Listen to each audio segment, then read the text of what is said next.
I ain't the kind to wear a tie. Button up from 9 to 5. I tried that life but said goodbye. I'm not always polite, but I get the job done. Who says the world can never be fun? I'm simply unprofessional. Simply unprofessional. Yeah.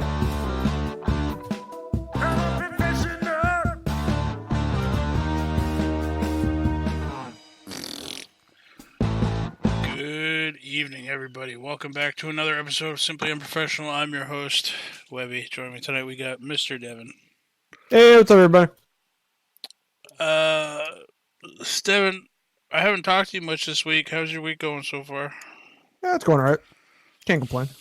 No. I can, but I won't. I mean, that's what I meant when I said I can't, so there's no point in complaining. Yeah. I think you're in control of your own life. So if your week's going bad, evaluate yourself. There you go. Oh, now I feel like more of a piece of shit. Now I feel like my week's going bad because Well, Webby, let me ask you this question. Are other people making your week bad? No. I've had a migraine the last couple of days, and the weather's been really shit. Well, I mean, the weather. Don't get upset by the weather. Don't let the weather depress you. It's fucking hot. Migraine. And humid. It's hot and humid here too. I know what you mean. I hate it, but don't let it get you down. And as far as your migraines go, I mean, that's an illness. I'm not going to blame you for that. All right, I feel like less of an asshole then. Thank you. But thank you for tripping me and helping me up, Devin. Anytime. That's what I do as a friend. I'll knock you down a couple pegs and put you up higher than you were before.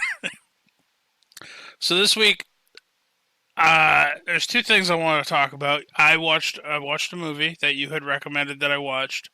It was also recommended by Donnie that I watch it, and so I did. And that movie is Brightburn. And boy, do I have some things to say about that.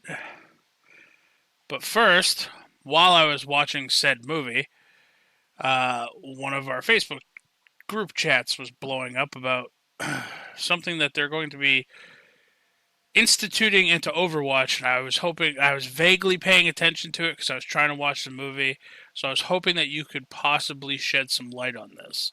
Because yes. Rob seemed very up in arms about this and very against whatever it is, whatever change they're trying to make. The gist that I've gotten so far is it's kind of like the Dungeon Finder in WoW. I'm not a WoW guy, so explain that to me. Well, okay, so Dungeon Finder is if you're gonna queue for a random dungeon and you're gonna run it with either a friend or by yourself, then you need other people to run a dungeon with. So, like me, I play a healer, so I would choose the healing role. I would queue as a healer, and you can queue as a tank or you can queue as a DPS. Now, depending on which role you queue as, your queue time is going to be varied, because a lot of the times, especially in WoW, they either need tanks or healers really bad, because everyone fucking plays DPS. So, if I queued as a healer, I might get an instant queue, where it's just like I hit queue and then boom, it pops up, dungeon's ready. I go in there with, a pug group, and we rock a dungeon out. If I queue as a DPS, sometimes you're waiting 30, 40 minutes before a dungeon queue pops because everybody's a fucking DPS waiting for a fucking tank or a healer to fill those spots out. Now, it's my understanding that this is somewhat similar in the instance that we are now going to have to queue as a specific role. Am I correct? We lost Devin. Alright, now I'm talking to myself. Well, that was a good episode, folks. I learned a lot. I said a lot. Devin knocked me down a peg and then raised me back up. I kind of want to start singing that You Raised Me Up song, but I won't. I will spare each and every one of you.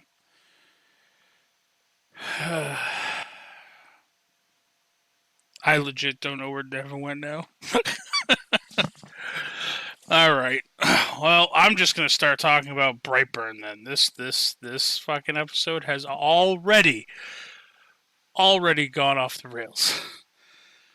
Okay, so I watched Brightburn, and it was my understanding, and some people had told me that essentially, okay, this movie is essentially if Superman, you know, in Smallville growing up, was an evil little bastard.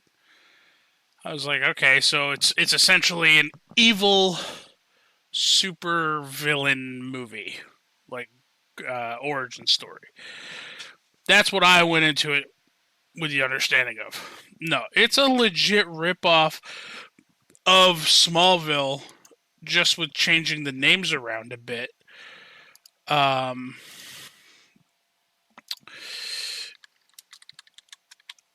And so some of the similarities. They're in Kansas. There's a Devin.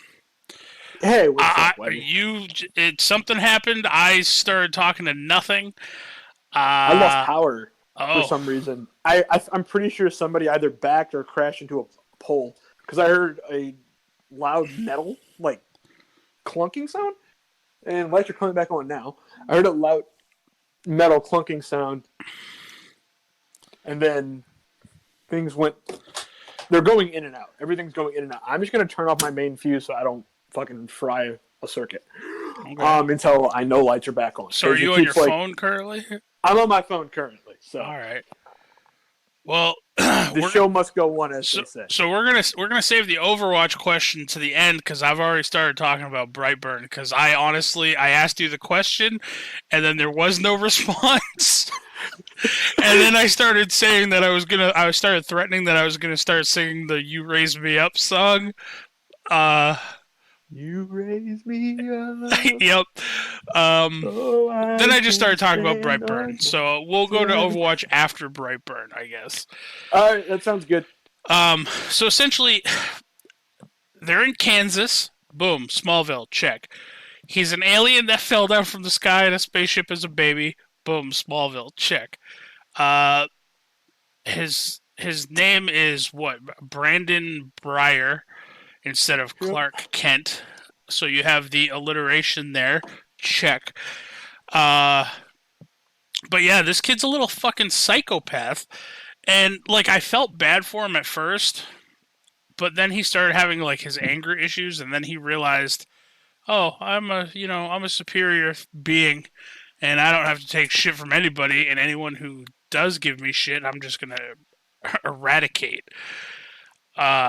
That is legit what this movie's about. Like he goes on a killing spree. Like he crushes his classmate's hand because she wouldn't catch him in a game of trust fall.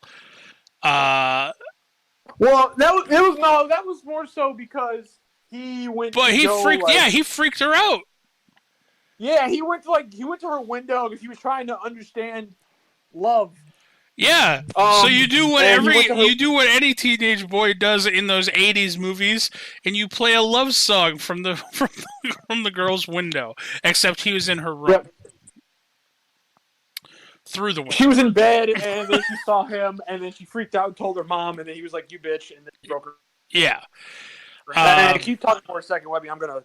That's fine. Check something. Keep doing what you're doing. And then, so essentially, his first, I guess, kill is this. He goes to apologize to this girl. Once he finds out he's an alien, he finds out pretty quickly. And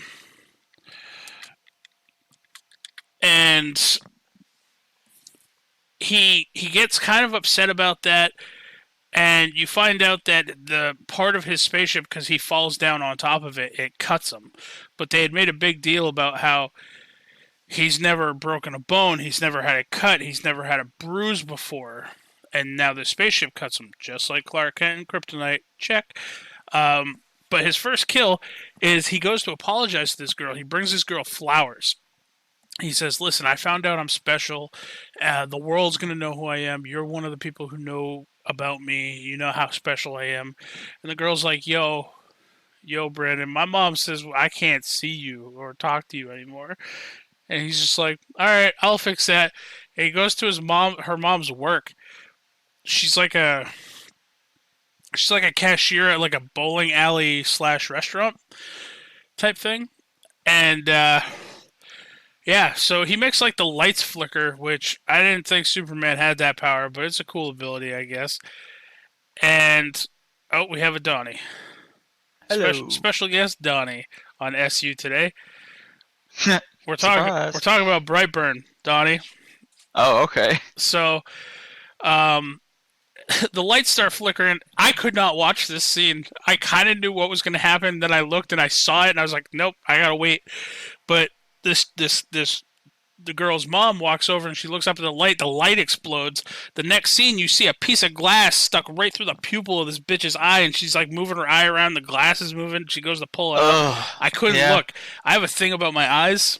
I can't. Yeah. I don't like things touching them. Same. Not to the extent that I couldn't watch it, but oh no, I had to turn away. And then she runs to the. I did like how they did the picture after that, where as she was trying to see him, one side was all blurry and red because it was essentially just blinded and that was covered pretty cool. in blood. She ran into the freezer. He fucking cut the freezer in half with his laser eyes. Yeah. Oh yeah, he has laser eyes. Check Smallville. I'm comparing this to I'm comparing this to Clark Kent in Smallville. And Pretty then much. he busts down the door, and then he tackles her, and that's all you see. And then she's just the reports is that this woman has gone missing. The next part of this movie is he's essentially in counseling with his aunt, who's a school counselor, and his aunt's trying to figure out, hey, do you feel bad for crushing this little girl's hand? And he's just like, not really. And then the aunt's like, well, I'm going to have to tell the sheriff. This kid legit looks at his aunt and says, that's not going to be good for anyone. Right. Goes to his aunt's house at night and creeps her out, right? Tells her, hey, you talking to the sheriff, it's not going to be good for me. It's not going to be good for my parents. And it's very much not going to be good for you. Legit threatens his aunt. Okay? Yeah. Then his uncle, he's like, fucking, his uncle comes home from the bar and is brushing his teeth, and you just see this kid fucking, like, perched up on top of, like, the shower door, just, like, in the corner of the roof, like, on the ceiling, like, looking down at him. And he has this creepy-ass mask, and I'm just like, oh, man. And then the kid dives into the closet, not stealthily. He like speed flies through the closet, opens up the door and whatever, and the uncle turns around and is like, what the fuck? Finds him because the kid doesn't try to hide behind clothes. You know, he just legit just stands in the closet. Stands there looking like a creep. Yeah. So the uncle rips the mask off and is like, dude, what the fuck are you doing? I'm bringing you home. We're telling your parents. And then he warns his uncle. He's like, yeah, tell my parents isn't going to end well. And then the uncle he gets thrown into like the garage door. Now the uncle's on to the kid. Now the uncle knows that something's wrong with this kid. Because let me preface, this kid is 12. Okay. Yeah. That's a fucked up part. Oh, we have Donnie now. We Hey, have a Donnie now. What's up, Devin? So the uncle starts driving fucking however long in his fucking Blazer out to this kid's parents' house, out to the Briar Farm. Fucking ends up running into the kid. Literally, the car dies. The kid ends up picking up the truck by the back bumper and flying it into the air. Oh yeah, he can fly. Check. Then he just like drops the car, and the fucking uncle bites the steering wheel. Fucking gruesome. One of the worst things I've seen on a movie for a long time. But the uncle's not dead yet. He's right there, but he's not dead. Then this kid goes and fucking sticks his hand in the guy's mouth, gets some blood on his finger, and draws this little sign. His little backwards BB. You know what that sign reminded me of? Remember Bam Bam Bigelow? He used to have like a three-way B on his wrestling uniform. I used to always draw it a lot. That reminds me of that. Anyway, side tangent. Oh yeah, this kid is super fast too. Check. He has legit all the powers of Clark Kent, except for he has more powers than Clark Kent because Clark Kent can't fuck with like electronics and make the lights flicker. Who knows, man? In the Silver Age, Clark Kent can do anything in the Silver Age. I mean, maybe, yeah. I mean, you're not wrong. He technically, Clark Kent in the Silver Age took a giant ass chain and put it through all the planets, and then towed all the planets in the solar system by a chain. So anything's possible, really. Well, that must have been a very long chain. So this one he covered up, and they kind of made it look like it was essentially a car accident, and he was drunk driving. Then I don't really remember the series of events that led to this next part. I'm kind of blowing through this real quick, I guess. But the dad takes him hunting. Oh, God. There's some other stuff where, like, the dad starts talking to him, and, like, the mom's like, hey, you know, your uncle so-and-so is dead. And he's just like, okay. He's just eating a bowl of cereal. And then she's like, do you understand? He passed. He's no longer with us. And the kid legit looks at his parents and is like, I feel like you want me to cry? And she's like, do you want to? And he's like, meh. I don't know.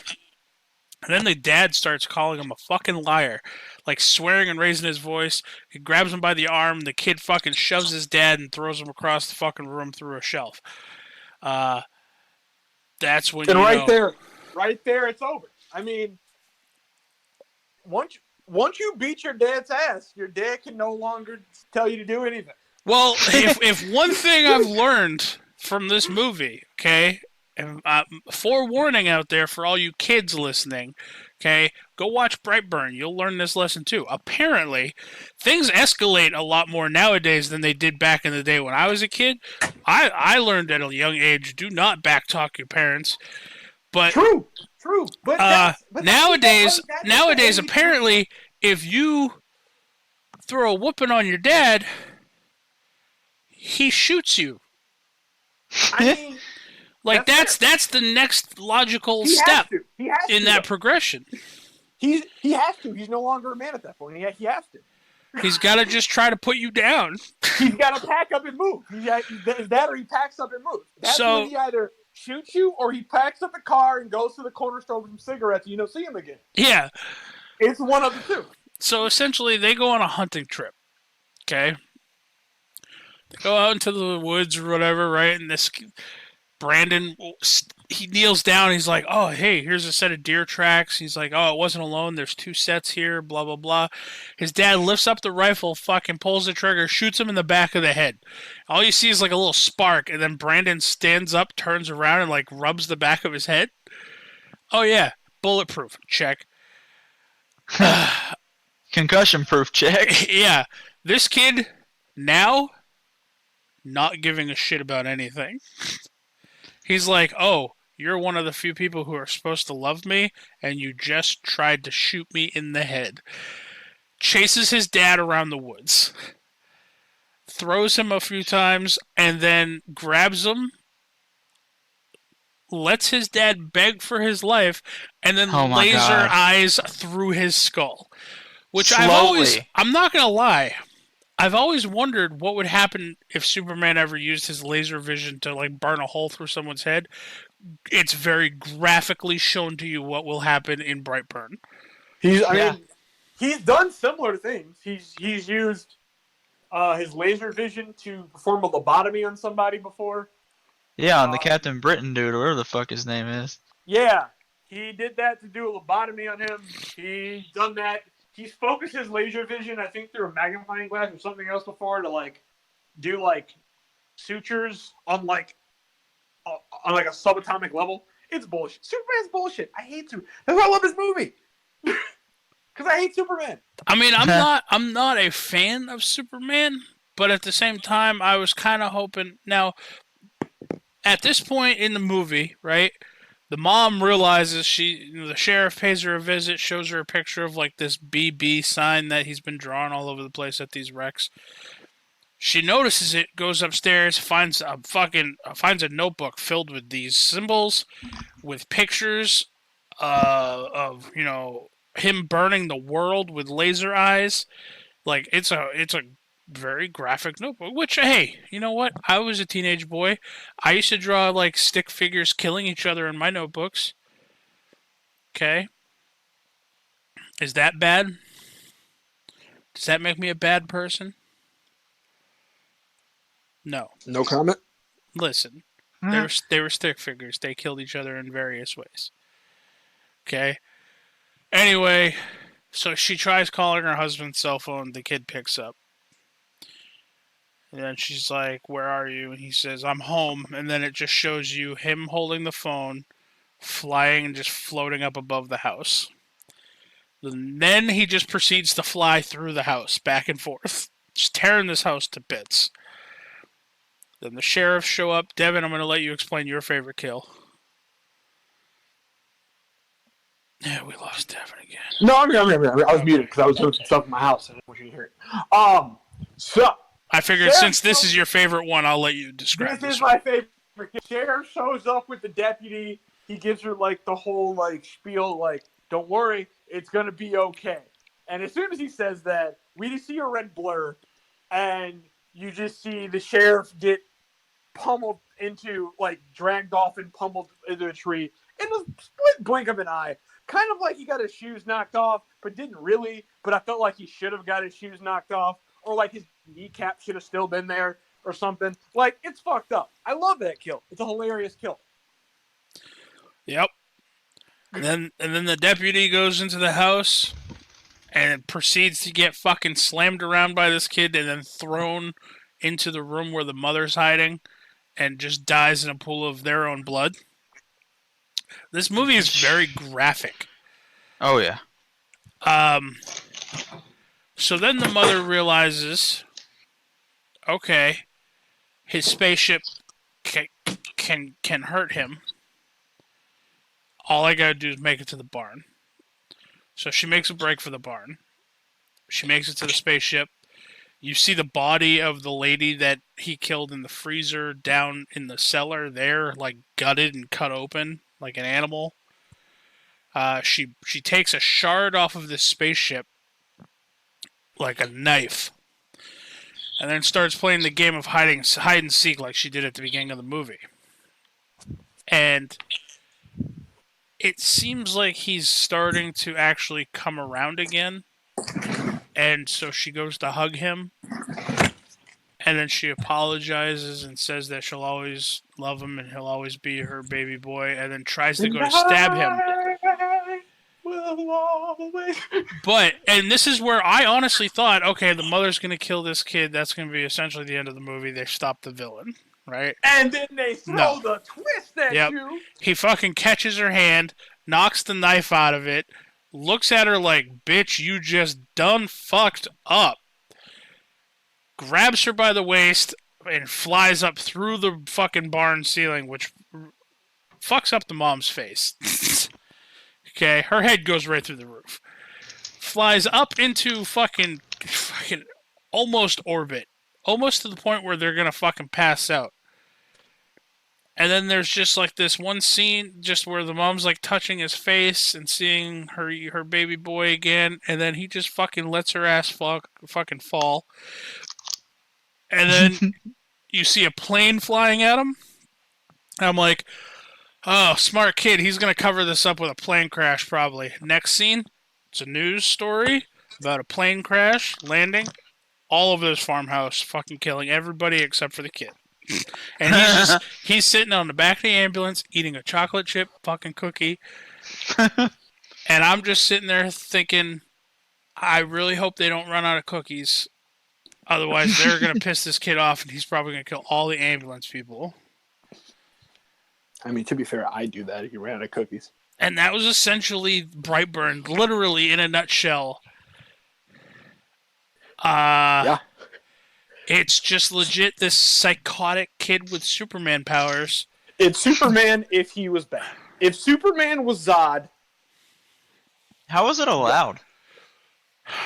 It was a DC movie. Oh, it was? Was Yeah, it really? It was directed by James Gunn. I did not know that. I did not know that. It was directed by James Gunn. It wasn't. I think figured it was one of under- those movies where they just took enough liberties and changed just enough things No, about no, it. no. It was directed by James Gunn. It was directed, if I'm not mistaken, it was directed right along when after James Gunn got fired from Guardians of the Galaxy. That's when DC scooped him up to do a Superman movie. That was his movie. So are there going to be more movies like this? Oh, sorry, produced by James Gunn, Brian Gunn, Mark Gunn. I'm gonna tell you who was. It was distributed by Sony, but the production company. Let me see if I'm not mistaken. It was a joint picture thing with them. But I'll tell you in a second. Okay, hopefully you can answer me. Maybe either one of you can answer this. Okay, because this was supposed to be essentially Clark Kent. So this was supposed to be Superman, right? So at the end, when they have fucking what's his nuts from fucking Guardians of the Galaxy playing the news anchor. Okay, no. So it's not officially a DC movie, but DC was like, we don't care. Oh, all right. So That's surprising. At the end, when it was the crazy ass news anchor talking about this, and they showed the picture of this guy floating in the air, blah blah blah. They also mentioned the underwater guy, which was obviously supposed to be Aquaman. Then they mentioned a witch who chokes people with wires. Oh, that was supposed to be Wonder Woman, I guess, with the lasso of truth. Probably. And then they showed a picture of this crazy guy in a red suit, which was supposed to be the Flash. So they had all of the Justice League on there in picture form, and then the movie ends. Yep. Fucked up movie. It was really fucked up. Fantastic. Oh yeah. Fucked up, but fantastic. I say fantastic, but it's not the greatest movie ever. Don't get me wrong. Do you know? Are they going to make any others, or is that? There's possible sequels in the works, but it's not.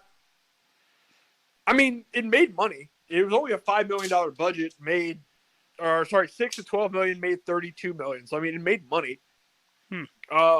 There's possible sequels in the works. Say that upon the film decision being said, later interview with Clary. Mid-credit scene making reference to a half-man, half-sea creature terrorizing the sea. Rainn Wilson's character is Frank Darbo, the Crimson Bolt from Super. Oh, okay. So these are So these are not references to the Flash specifically. These are all old James Gunn films. It looks like.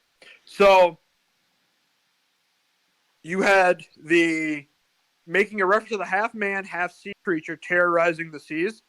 Then you have Rainn Wilson's character, Frank Darbo, / the Crimson Bolt from Super, which is a James Gunn directed movie about a guy kind of like the Flash. It didn't do well. It was kind of similar to Kick-Ass in that, so he tied that in. And a powerful witch who chokes her victim with a rope was intended to set up a sequel. In addition, noting that an alternate ending to the film featured Emmy Hunter's Caitlin ending with her in a lab fastening a robot arm on her broken arm, and her just pissed off. Oh, the neighbor chick he broke her hand. Yeah. She gets another ending. She has a robot arm. Oh, so she turns villain too? No, she's pissed off, so she was gonna, I guess, become the hero trying to kill him. I'm guessing. Oh man, heroes with a vendetta to kill. That sounds like an evil thing to me. That sounds like Midnighter. He's my favorite hero of all time. Fuck it. So, all right. Well, I mean, Donnie, what did you think of Brightburn? Super fucked up. Super fucked up. It rags on Superman a little bit, I think. And I'd watch it again. I mean, it rags on Superman a lot. It is legit. When Devin was like, hey, this is essentially if Superman were evil, I thought he was just oh, okay. I legit thought it was just going to be a movie about a psychopath kid who had superpowers. No, it legit, he has every superpower that Superman has. Yeah, I think it'd be something a lot of people would watch a sequel to. Honestly, I think it's an interesting theme. Like I Like referenced for other heroes. I compared this to Smallville a lot. I did the little checks and balances. In the beginning of the movie, he's going to mow the lawn, and he fucking throws the lawnmower like halfway across the yard.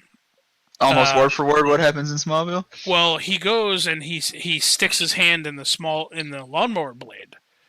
In Smallville, he sticks his arm in the wood chipper Ugh. to prove that he can't get hurt. You know? So, I mean, there are definitely a lot of similarities. Yeah, so I mean, that's all I had on I almost said Smallville on Brightburn. Devin, now that you're back and your internet's back, Well, internet's not back. I'm still on my phone, but I can talk to you. all right. Now, do you want to explain to me everything that was happening in the group chat Okay. and Yes. what's going on with Overwatch here? So, Overwatch. What you want me to explain what happened in the chat? Well, you don't have to go verbatim through the chat, but like I brought up the fact and I started describing how Rob, yeah, you brought the- up how the they select Dungeon the role Finder for and you to WoW. run. Yep. And So, for those of you that don't know, let's start with the previous. Those of you that don't know, Overwatch has always been about swapping heroes on the fly. You know, you do a variety of things. You know, swapping heroes on the fly, doing what you do kind of thing. Drop in, you do a hero, like, oh man, you know, there's 3 categories of heroes. There's, you know, DPS, tank, support. That's pretty basic across most games. You know, you swap in, you start playing DPS, but your team needs some support. You swap to a support. Ideally, that never fucking happened ever, unless you were the one swapping. It never fucking happened. It got to the point where I told Webby, I said, Webby, I've watched so many videos, talked to so many people. Don't swap. Fuck it. Who cares if you lose? Because 9 times out of 10, the people who sit there and one trick their way through a game, like, you're better off getting better at one role than you are trying to swap to cover the asses of other people. Because even if you lose those matches, you'll get better at playing your role, which will then move you up overall as that role. So just play the role you want to play, stick to that role. Who cares if the other team is like, you're all DPS. That's not your problem. It's not your fucking problem. Nobody can yell at you and be like, yo, you need to switch. Well, fuck you. There's 4 other people on this team that's not switching, so fuck you. Ignore them. Do what you do. So, in an effort, that was one problem. So you have people who wouldn't swap, and you have really unbalanced teams. Problem number 2 that came around because of this was that of the standard rules was that you'd have people. Let's say since day one, Webby played DPS since day one, but he was a really trash tank and a really trash support. But then he was like, you know what? I can't. I'm getting into matches where I'm always constantly matched up with 3 or 4 other DPS. So we're always having to play these off roles, where, you know, to balance out the game as you get up higher.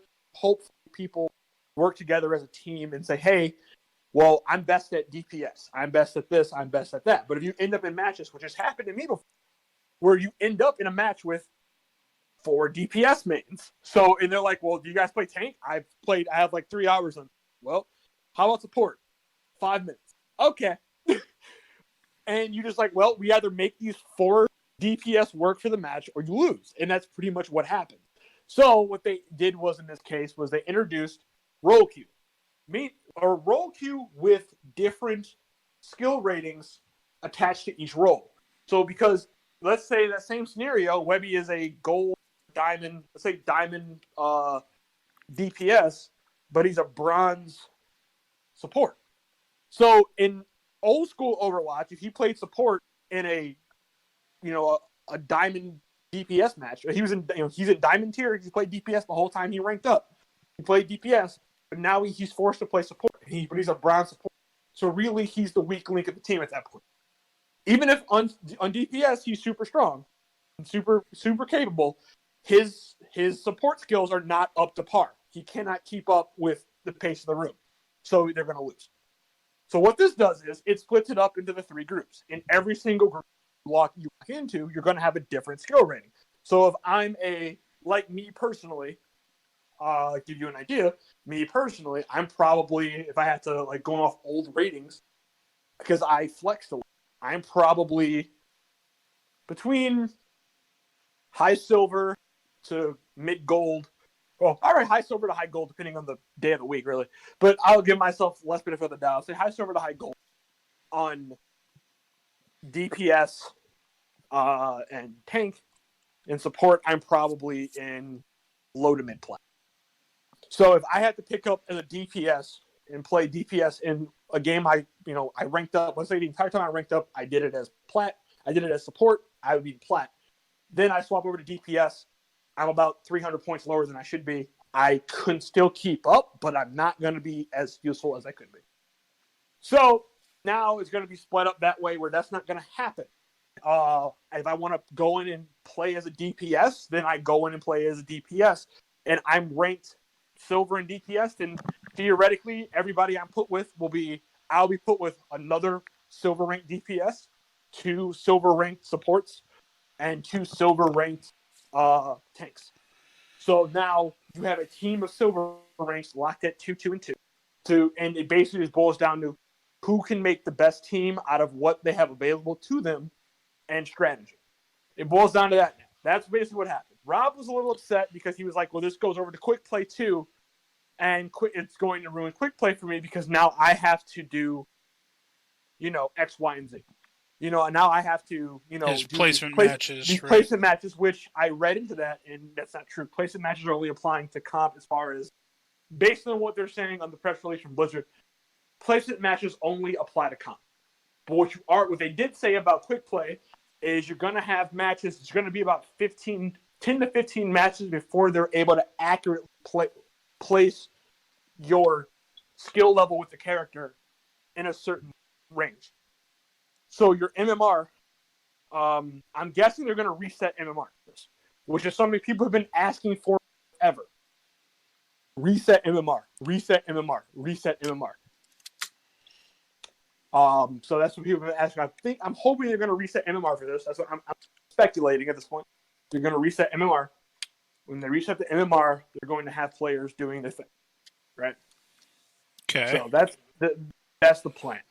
So now, any questions? Now, I can tell you the one thing I don't like from what I've heard so far.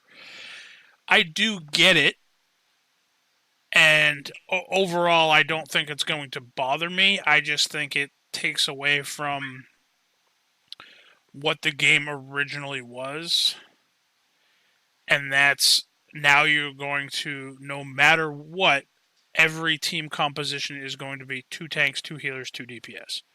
True. Which I honestly feel like they're eventually going to have I think they're going to, if they get enough complaints about it, I think they're going to have an aggregated flex where they'll fill one person on a team as a flex who has the option to pick, so they'll give you a flex rating. So like, this is me speculating. This is what I'm thinking is eventually going to happen. Let's say your DPS is 1500, your support is 2000, and your DPS is silver, your support is low gold, and your fucking tanking is like 1100. They would average those 3 together and throw you in a match. Yes, you would still probably be the weak link, and it would kind of defeat the purpose a little bit. Well, but I think eventually, I think that they may go that route just to make some mix up and difference. And I think it really depends on how this Overwatch League goes on the 25th, because going from the 25th and beyond, for this season of Overwatch League, season 4, they're locking in all teams to 2-2-2. So it's going to be really, if that goes over well with people, it'll stay. If people hate the 2-2-2 mechanic, you think it'll go. But I will say this, because of 2-2-2, you will see a lot more. You're going to see a lot more people getting a lot more characters getting playtime because certain strategies come back into the fold on 2-2-2. Because it's like, for instance, like you can't run Mei you can't run Mei as an off tank. You have to run her as a support. You may not see Mei as much except in niche situations where before you kind of can run Mei as an off tank. You don't have that option anymore. I used to love running Mei as an off tank. She's my favorite. I love Mei. What's up, Mei? So you may see her coming back into more stronger niche roles, as opposed to rarely ever used, except by mad lads of people. Just people like, I'm going to do this and make it work. Like what Seagull pulled off back when he was still playing professional. I don't think it's going to be a bad thing. I do think it does take away a little bit from the fact that you used to be able to swap to any class, any character. I do think that. However, that did create problems because we've all been in those matches, Webby, where like, you have, I know you have, so I have too, where you've had a team that was good and then your tank gets frustrated because he feels DPS isn't doing their job. So he swaps to DPS. And then now you're going to have a tank. So then everybody else is getting fucked up. And then your healer gets frustrated and it's like, well, fuck you guys. And then they go tank to cover, maybe they don't get tilted. They just say, well, now we need a tank.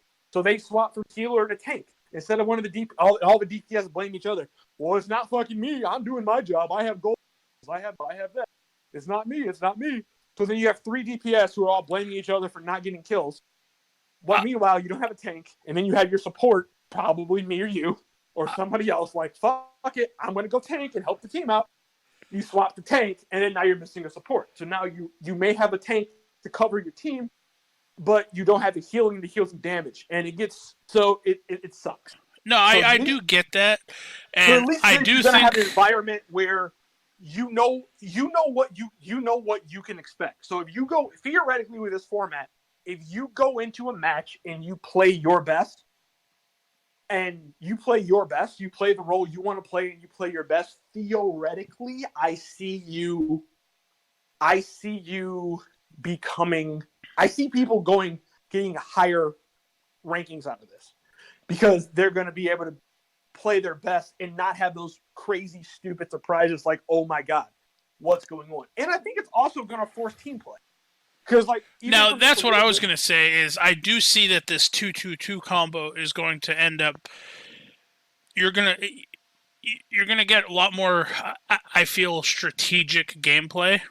Yeah, and because now you do know that no matter what the other team has in store for you, you're going up against 2 tanks, 2 DPS, 2 healers. Your comp is also 2 tanks, 2 DPS, 2 healers. Right, and it becomes about individuals making calls and swapping the counter specific picks. Right. So if you have if they're running a Brig and you run Tracer, well, even though Brig is technically a support and Tracer's a DPS, Brig does kind of counter Tracer. At the worst time. Same, or even McCree. There you go. McCree and Tracer. It's a very interesting dynamic of a matchup. You have really good McCree, you have a really good Tracer. The McCree holds the flashbang because he knows if Tracer gets hit, Tracer's dead. Tracer knows if she gets hit, she's dead. You know what I think they should do?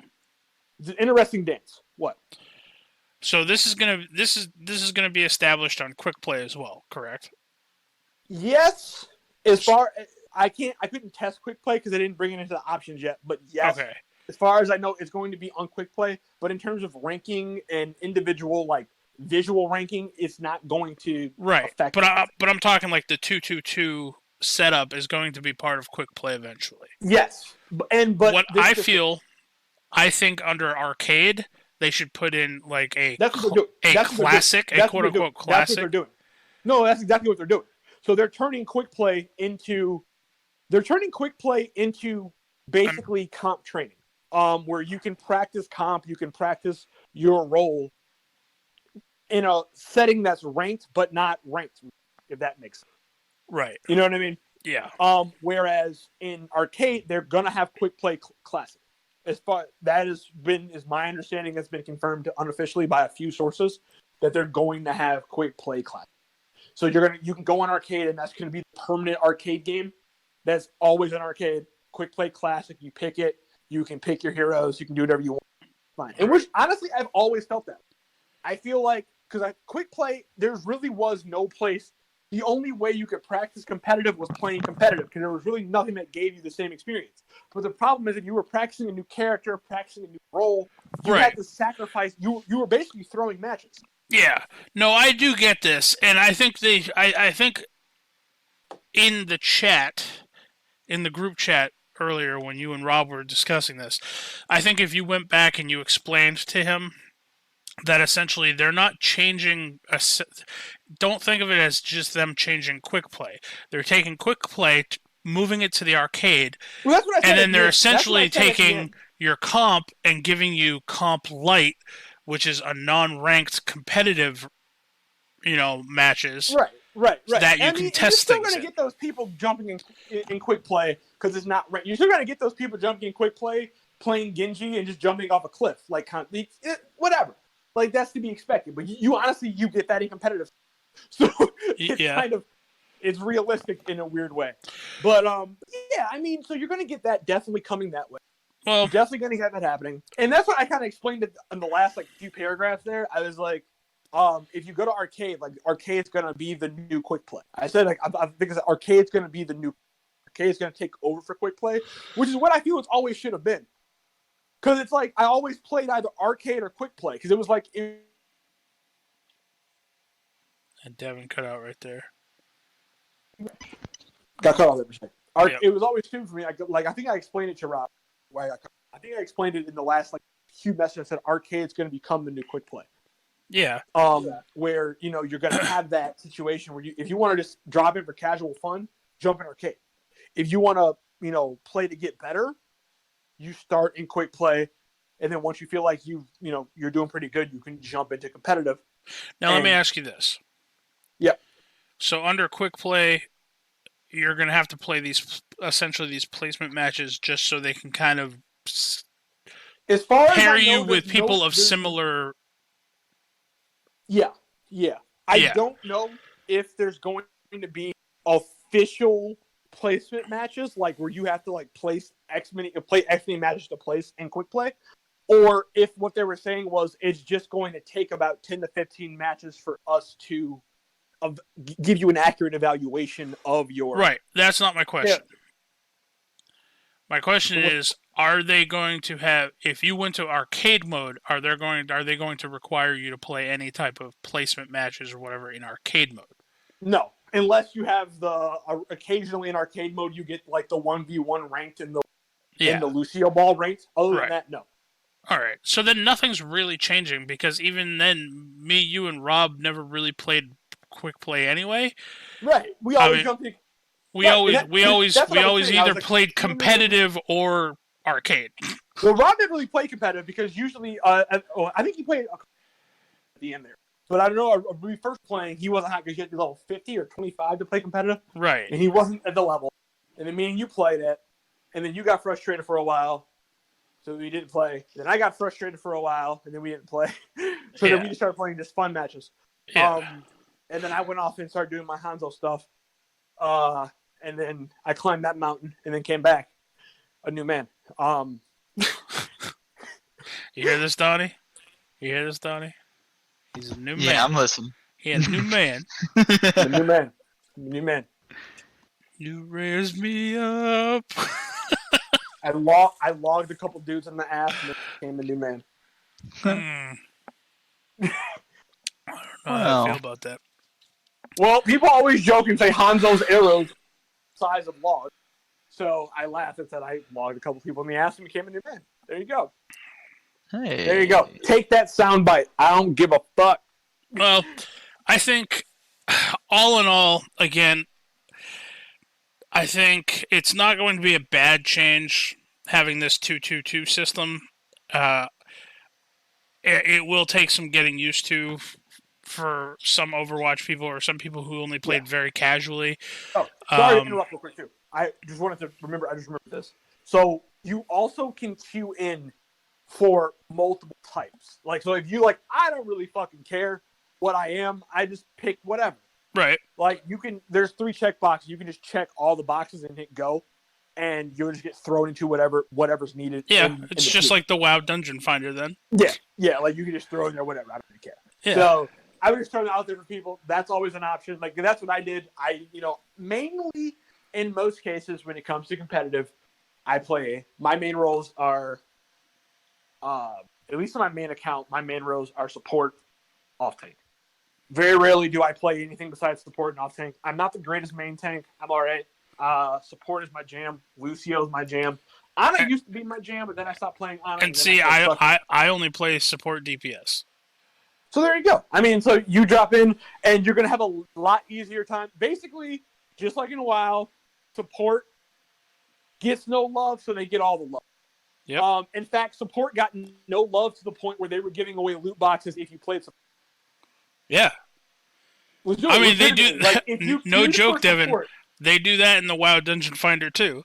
Like No, if you log into WoW and you check your Dungeon Finder, you'll check DPS. It's like, okay, there's nothing. You check healer or tank. Sometimes they'll be like, oh, if you choose this, you get this extra loot chest at the end of the dungeon for choosing this role. It's like, all right, exactly then I'll go heal this. That's exactly how it was for me to heal. Like I selected tank, and the thing is this: you just have to select it. You don't actually have to even be it. Like I got the loot box. I selected tank, and support was the one that was offering the loot box. Because I selected, I gave the option to be support. It gave me a free loot box. Yeah. I was like, I will gladly take support or tank. I wound up playing off tank. I got matched with the main tank. And for me, that's awesome. Like, that was perfect. I got matched with a guy who main tanked. I picked off tank. I played off him. It was honestly, also, you know what I think this is going to do? What I think it should do? Create a friendlier environment? No, that's not going to happen. It's a video game. It honestly No, could. It's a video game. All video games are toxic. No. This is the thing, though. I'm honestly convinced, and this is the thing about Overwatch. I'm gonna forget what I was going to say. There's two tiers of people in Overwatch. Oh, there's two, like, weird tiers. If you're really, really shitty to, like, the bottom of bronze, you have a really nice community.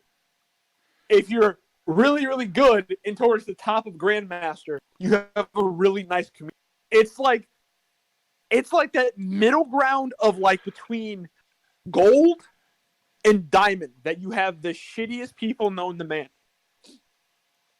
It's a true story. Yeah, that's true. I've played with a lot of these people. That's a true statement. So, Donnie, as a reference for you, because I know you don't play Overwatch, what Devin was just saying, because I see that you're playing Diablo. If you're level 1, your community's fantastic.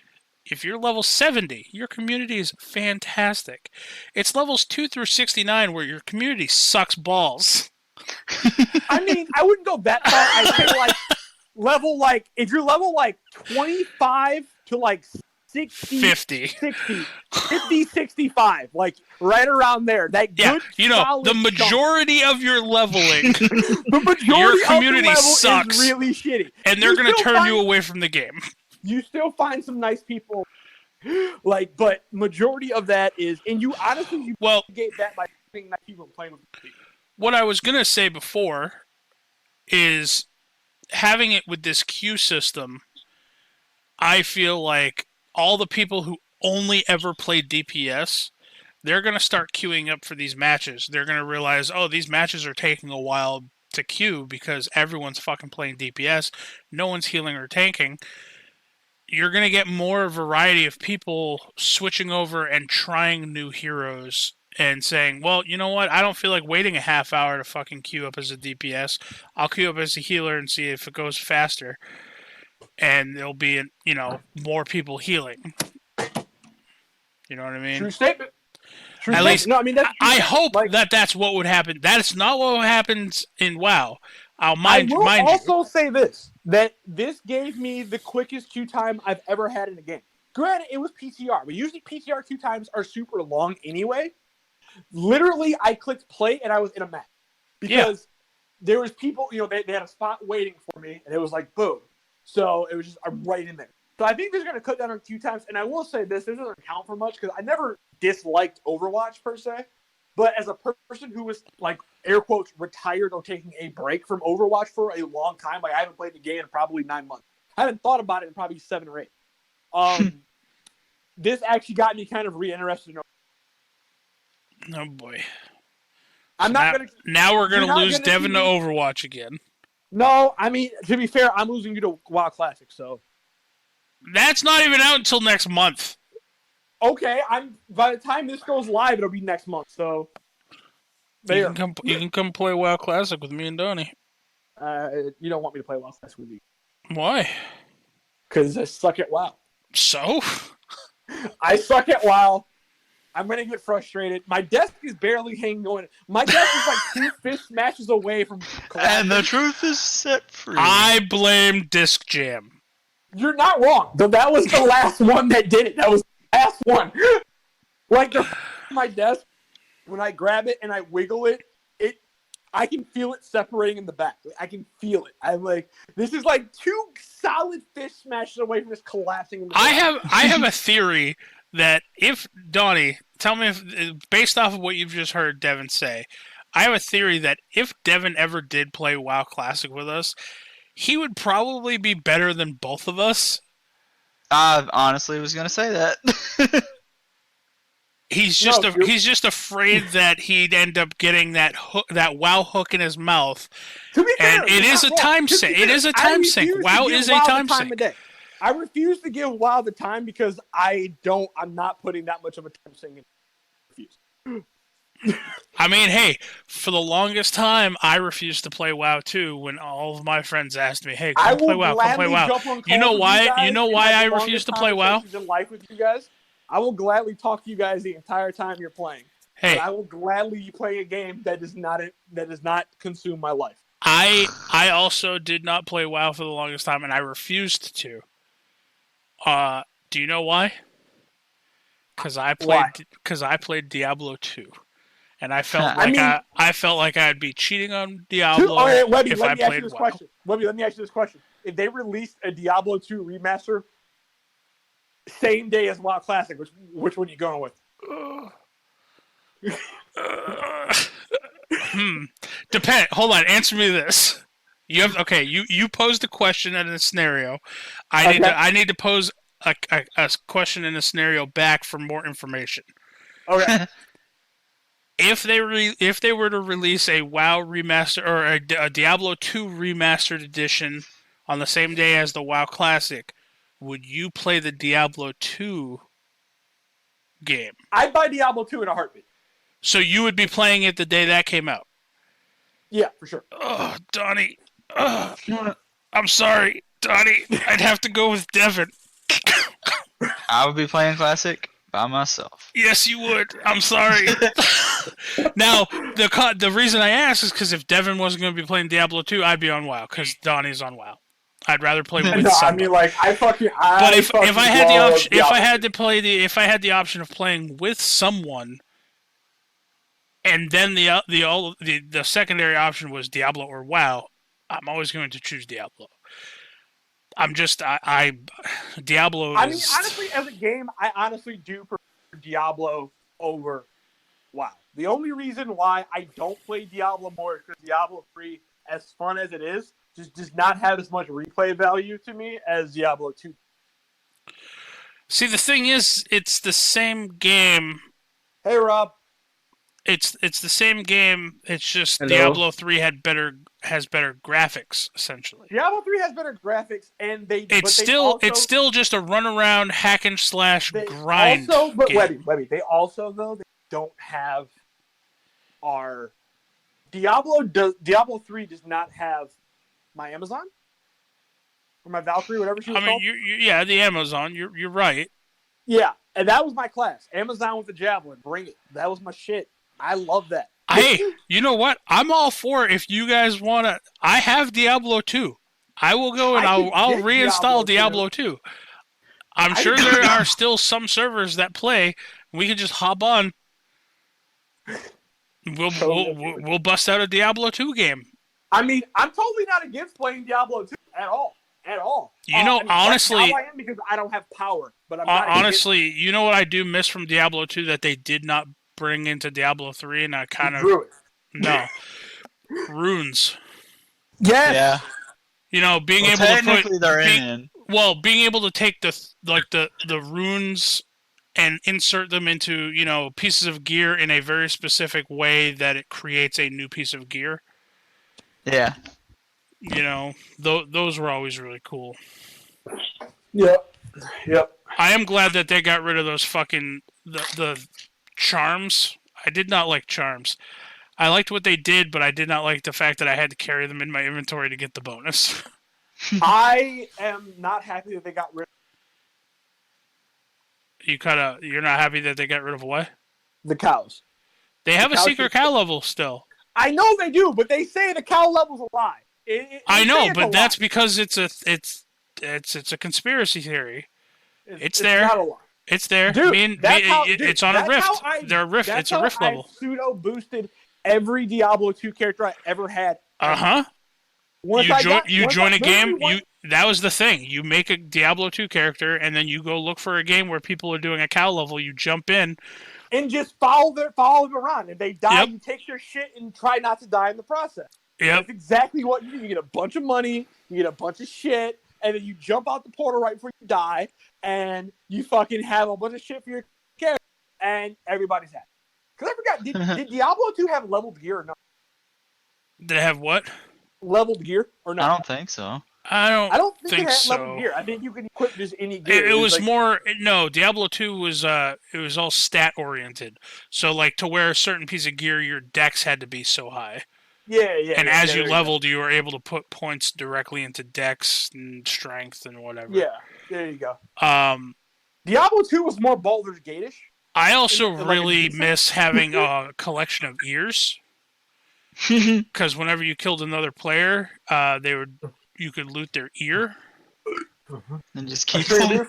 Yeah, and then I kept them all as trophies. I mean, that's where they brought that Belvin and called the string. Yep. I miss it.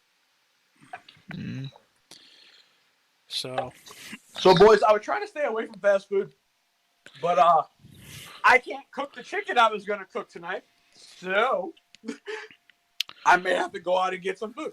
Also, too, Rob, while you're here, do you have anything you want to vent about Overwatch or any questions? I'm happy to answer. Because we actually just finished discussing that. No, Overwatch is great. I love it. I honestly don't think it's going to be as bad as what you portrayed it would be in the chat from what little I read. Because I was watching a movie. All right. So basically, just to sum it up real quick, real simple, Rob, they're basically moving the quick play as we know it now to arcade. You're gonna have quick play classic in arcade. That's kind of the confirmed room. That there's going to be the permanent quick play option in arcade that you can play completely free, with no issue. And in terms of, it's still not 100% clear on the placement matches for quick play, because the way they worded it is either going to be placement matches, actual placement matches, or it was just saying it's going to take us 10 to 15 matches to place you in the correct level. Like, I'm not exactly sure how that was going to go, but they did say MMR, which historically speaking, MMR has always been hidden. It's no visual representation to discover MMR. Also leads me to believe that they're going to reset MMR, which is a very, very, very, very good thing. I'm happy. I've been asking for a reset for MMR for about seasons now because it needs it bad. Because, as you start playing the game and you suck, your quick play level is shit. Then you go on quick play, and if you originally treat quick play as competitive practice, even as it's in its old sense, MMR prevented you from doing that because your MMR was low bronze when maybe you were a gold player. So you go in there, you're like, well, I had this guy jerking off in the corner, and I have to let him finish because Webby says so. You goddamn right, you let Webby finish. I got this guy over here doing what he's doing, and then this is that. So if they reset MMR, it would basically, after 10 matches, play 10 matches, 10 to 15 matches, and you'll have a reset new MMR that you never see, but it will at least be in a pseudo-accurate depiction of your level. But in terms of just casually hopping in, playing with friends, doing all that stuff, nothing should really change. in any kind of significant way. Because like usually when we played arcade anyway because we wanted loot boxes, baby. And quick plays and give you loot boxes. And I did hop on the PTR. I played a match. They don't have quick play available right now. So I played one match of competitive on the PTR. It seems to be what I thought it was going to be. We're going to have the tanks and in order of least populated to most populated. Support, tank, DPS, where support was so underpopulated, it was like a 1 second queue time and a free loot box. So there's that. And just being locked into 2-2-2. I know you were saying like you didn't like that case because it's going to change the way the game is kind of meant to be played. And to a degree, yes, I 100% agree with you to a degree. However, I also do feel like it will prevent a lot of issues with people. Like you're going into a match and somebody gets tilted, somebody gets pissed off, and then the next thing you know, your Mercy is a fucking Genji, and you're like, all right, well, this just happened.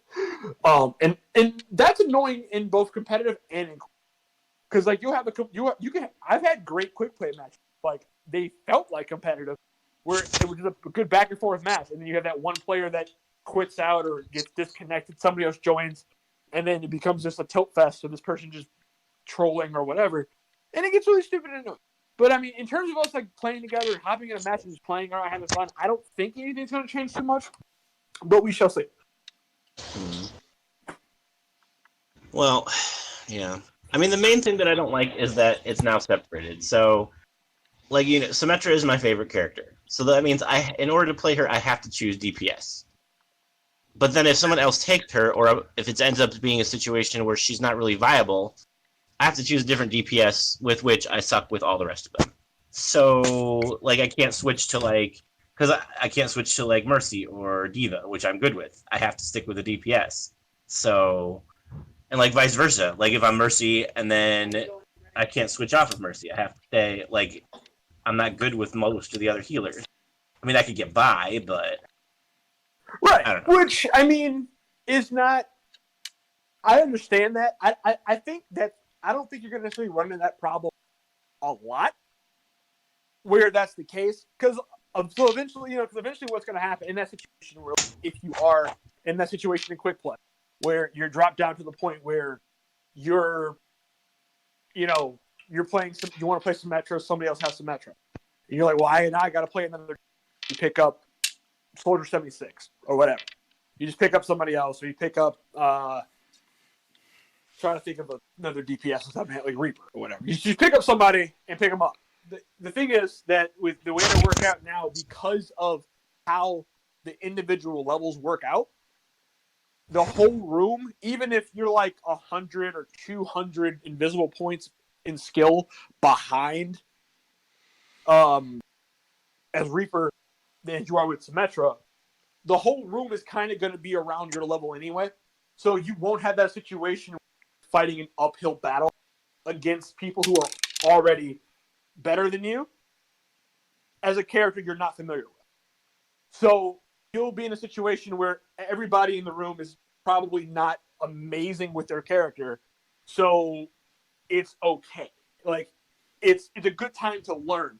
So I do think this mode will help people grow for the better. Because you're going to be playing against people who are your equal at one stage or another. So I do think eventually of just doing that, you're going to get naturally better and age out of the system, so to speak. So that'll happen. So like you may start off only knowing how to play Symmetra, but let's say 20 matches in a row, somebody picks some. So you're like, fuck it, I'll try Doomfist. You try Doomfist, and hey, you know what? Yeah, don't. Junkrat. Perfect example.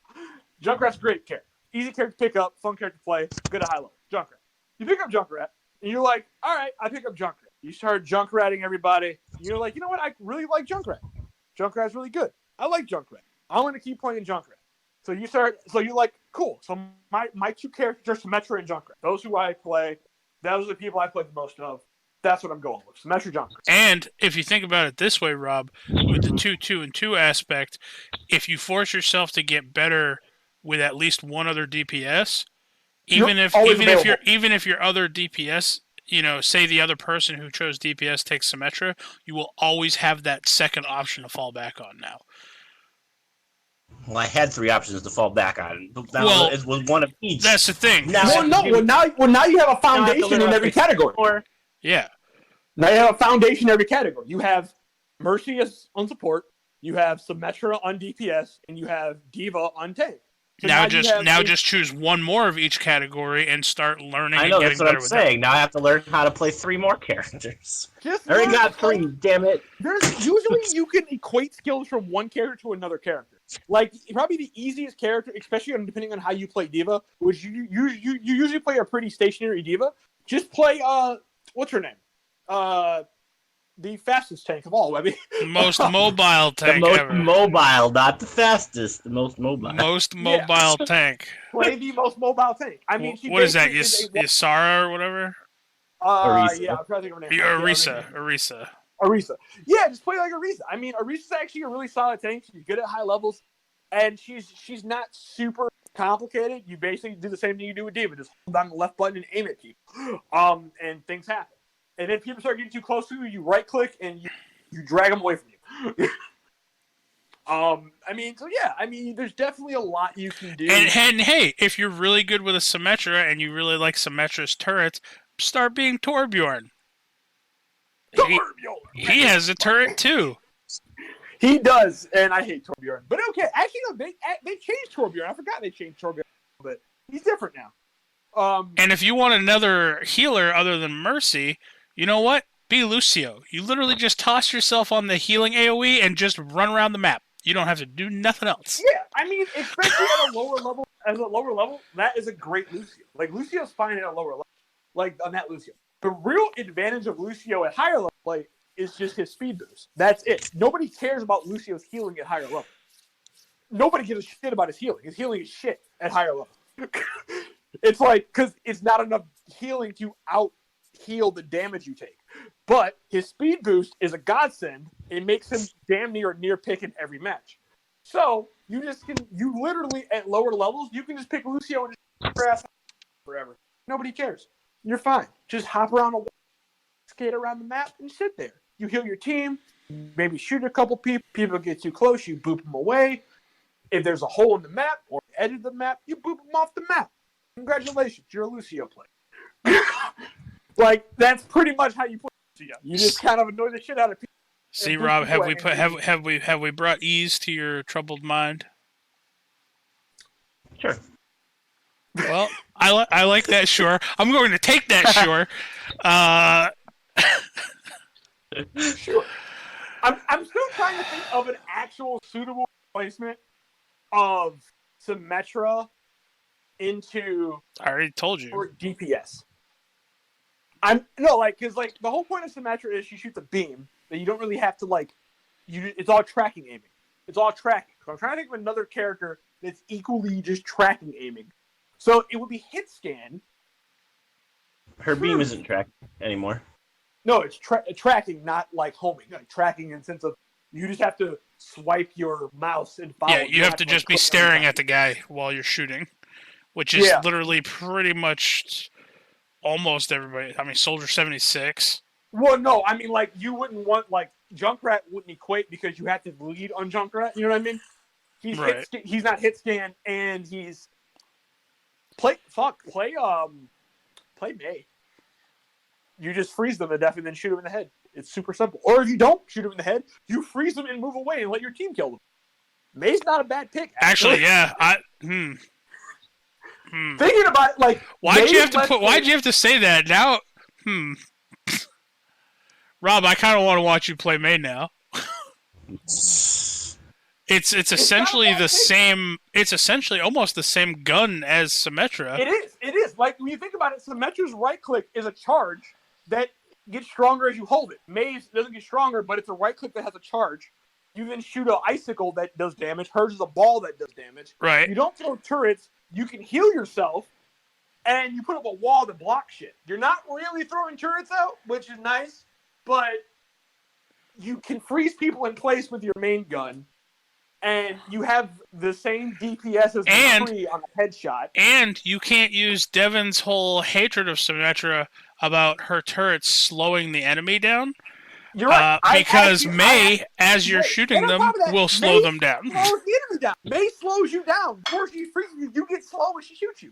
Yeah, no. Symmetra actually is like in a different package. Symmetra is just May. Thinking about it on paper. So there you go, Rob. Just start playing May. There's nothing wrong with playing May. May is amazing. I love May. She's my favorite. May is May. Well, I hate you. So now I'm thinking about how Symmetra's ult is just May's ice wall, but larger. Yep. It literally is. Yep. It is. And then technically... But you know what? May can heal herself. Symmetra can't, so May's better. May can heal herself, and technically May's ult Symmetra does heal herself. How?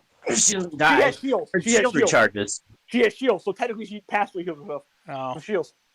But no, technically May's ult is just a less damaging version of Symmetra's turret.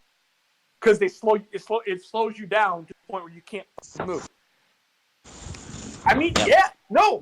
Play May, Rob. It works. I like May. And you will never hear me complain about May. Ever. Ever. Unless he's playing against the May. Well, if I'm playing against May, I pick May and then I fuck you up. That's how that goes. You have to assert your dominance. Well, that's when you get in their face with the gun. You kill them and you ice stick with them right in the face, right in the mouth. I'm glad we had this conversation. You assert your dominance over the other May. See, now I'm worried because now Rob put into my skull. Now, if I go to say to click on a tank or a healer, and somebody else takes the one that I like or the one that I'm good with, now I gotta find another one. You have a couple of people you play. Mm-hmm. So now I'm DPS, worried. Webby, on DPS you play Junkrat. On DPS you play Junkrat. You play Torbjorn. You play who else? Junkrat, Torbjorn, Reaper. So you have at least 3 right there that you play on a semi-regular basis. And I mean, let's talk about how much you love Hanzo. Am I right? Fucking hate Hanzo. I hate Hanzo, but I still refuse to say that I'm good with him. Okay? I refuse. There you go. So, on support, you play Lucio. I've seen you play Zenyatta. You're not bad. I play Brig. Who else do you? Huh? And Brig. Yeah, I mean, you have Brig. So you have 2 or 3 to go to. You have 2 or 3. And then on tank, you have... Moira, yeah. Tank, you have... Roadhog. That's all I got. And, I mean, Roadhog's an off. That's all I got. Works in general. He's probably not going to be the first pick tank on the team, so you're probably safe. In general, you're probably safe. And technically, if you can play Roadhog, you can kind of sort of play Ariza. Listen, Ariza's that tank where it's like, if you can play so-and-so, you can probably play Ariza. Well, here, let me talk to you about why. So, while Roadhog does have the slower gun, Ariza does has a faster gun. She has that faster shooting gun with more ammo, kind of like a diva, not exactly. But, they're both slow as fuck. Roadhog has a hook, he's also slow as fuck. She doesn't have a hook. She has a right click, which you can self-detonate and pull people towards you, pull them away from you. It's a multi-faceted hook. There's that. And technically, her regular attack is kind of similar to the ult. Then you have the shield. You have the passive shield you can throw down in front of you and protect you. And Roadhog has his drugs. He has his drugs that heals himself. You have a shield that keeps him alive. And then, not only that, kind of a combination of both, you have this stand strong ability, which lets you ignore CC, which is cool, and you take less damage. And while Roadhog can't do half of the other stuff, mechanically wise, you can use Roadhog, or you use Ariza very similar to tether people and like hold down lanes and do burst damage to people. Because Ariza is a surprising amount of damage because she's super easy to track with. Like people run up in Ariza all the time, like Reinhardt will charge up in Ariza and get fucked up. He's like, I'm gonna charge you, Ariza. I'm gonna do it. He charges it. As soon as he does it, you just activate your second ability. You can't be pinned, and then he just gets knocked down, and you shoot him in the face and laugh at him. And that's what happens. Huh. You know, for someone who went on a 9-month hiatus from Overwatch, you seem awfully pumped about this. I said this got me really excited about Overwatch, and I never said I didn't dislike Overwatch. I still enjoy talking about Overwatch. I'm a game theorist. I like theorizing about things. You know this about everything. How many hours have we talked about D&D? And you said one thing, and I've gone on like a 45-minute tangent about how this could work this way with this. Yeah, this. In all honesty, you know what? I don't know why I'm ever worried when we come up to a week where we got to record an SU and I don't have a topic ready. Because honestly, all I got to do is ask you a question, and then 45 minutes later, the episode's pretty much done. I'm a theorist. I love it. I can theory craft. I love theory. I love theory craft. I can theory craft anything. You put me and Donnie in a room, and after the sex is done, we're gonna theory craft everything. Sex will never be done. Probably right. But we'll theory craft everything. Yeah, I love theory craft. it's fun. Like, let's go back to talking about Roy for a second. You know we didn't bring up Roy, but let's just go back to talking about Roy for a second. Like, Before you do, I gotta go. I gotta get back to work. All Yeah. right. Bye, Edquist. Enjoy the rest of your night. Like, when you brought up Roy, you brought up, like, Path of Mercury. What was the first thing? It was like 50 messages, like theory crafting. Well, what could I do in this situation? How about this situation? How about this situation? I And know, you I what kicked didn't come myself up in the ass that whole time. And you know what didn't come up in that situation? Fucking elevator. But you worked it out on the fly with me, and I love you for it. Point being is, I like theory crafting. I honestly would love to start a theory crafting podcast. That would be fun. Just sit down, you bring up like a random topic, and theory craft all the ways it could go terribly or terribly right. Who knows, man? Who knows? Well, I know one thing. We've hit an hour. We're at an hour, almost an hour and a half. Woo! So I guess we'll end the episode here. Donnie, thank you for hopping on. No problem. I know you didn't really say much. I just don't know a whole lot about it. No, that's fine. When I did message you and I saw you were playing Diablo, I was like, well, Devin left. I don't know where Devin went. Donnie, get on here and talk to me about Brightburn. And then Devin came back, so we just blew through Brightburn. Yeah. And then we changed. You talked about Overwatch for a while. Yeah. Into something else. So, Totally Devin. different. Minecraft. Not Minecraft. Fucking, what you call it? Before we end the episode, we need our moment of zen with Devin. Sure. Moment of zen. Even though I don't have power. Let's make it happen. That's never stopped me before. Wait, hold on. I'm gonna give you guys a live power update. What's going on with my power? Let's find out. Check status. A crew has arrived in your area to address the power problem. Sources of the problem may not be in the visible area. We are working as quickly and safely as possible to resolve your problem. We estimate your power will be restored by 9:30 p.m. today. Well, outage due to high electrical demand. Ooh. What? All right. So you just basically said the problem is because you fail at your job. You are a power company, too and many you people fail at your job. Too many people in Detroit logged into the internet and blew an outlet. Apparently. I always love looking at like the $1 million house because I always laugh. Like I tell you, Detroit's a donut. It's like a donut of crime. You have like a pocket in downtown Detroit. That's great. You have a donut of crime, and then on the outside of that, it's like so you have like these like $2 million properties in central downtown. Buy like all the stuff down there with like you paying like $1 million for, and then you have this donut of crime, and then on the outside of that donut on both ends, $250,000, $500,000, $3 million home. And it's All like, right. Hey, it makes sense. So, listeners out there, you're going to get a moment of zen with Webby. Don't eat the Detroit donut. Or do. No, don't. Especially right now. They don't have power. You know what I just realized, Webby? We stole the moment of Zen from the Daily Show. What?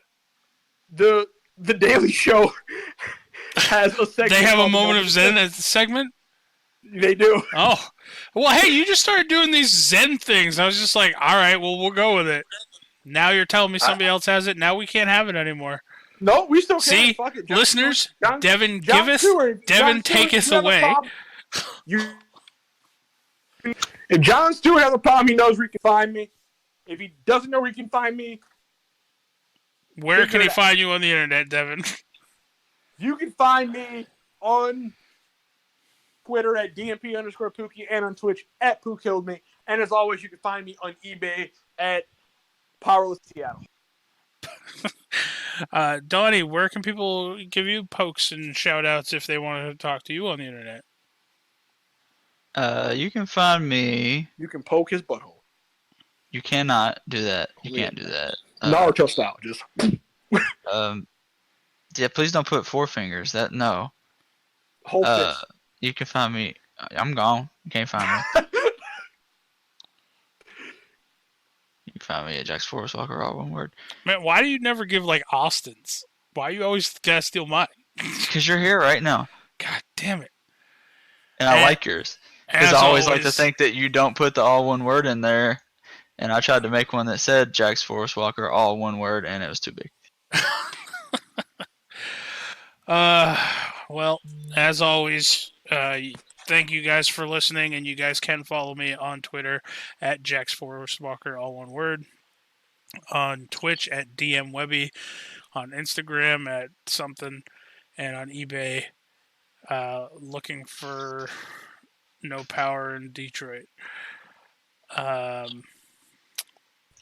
Yeah, I don't know what just fucking happened. I think I smell burnt toast.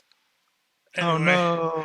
And hey, everybody else, remember, as always, before we say fuck Booster Gold, we're getting to that. Got one thing to tell you. Everything that happens to you is a form of instruction if you pay attention. Well, and our instructions to you are fuck Booster Gold. Yep. Fuck Booster Gold and tongue punch Donnie's fart. Ooh. Well, well, that genie's still in its bottle. I'll say that. Well, I mean, that's the second time tongue punching a fart box has been referenced on SU. The other one was by Clay. It was a subtle shout out. It was a subtle, not so subtle shout out. Interesting.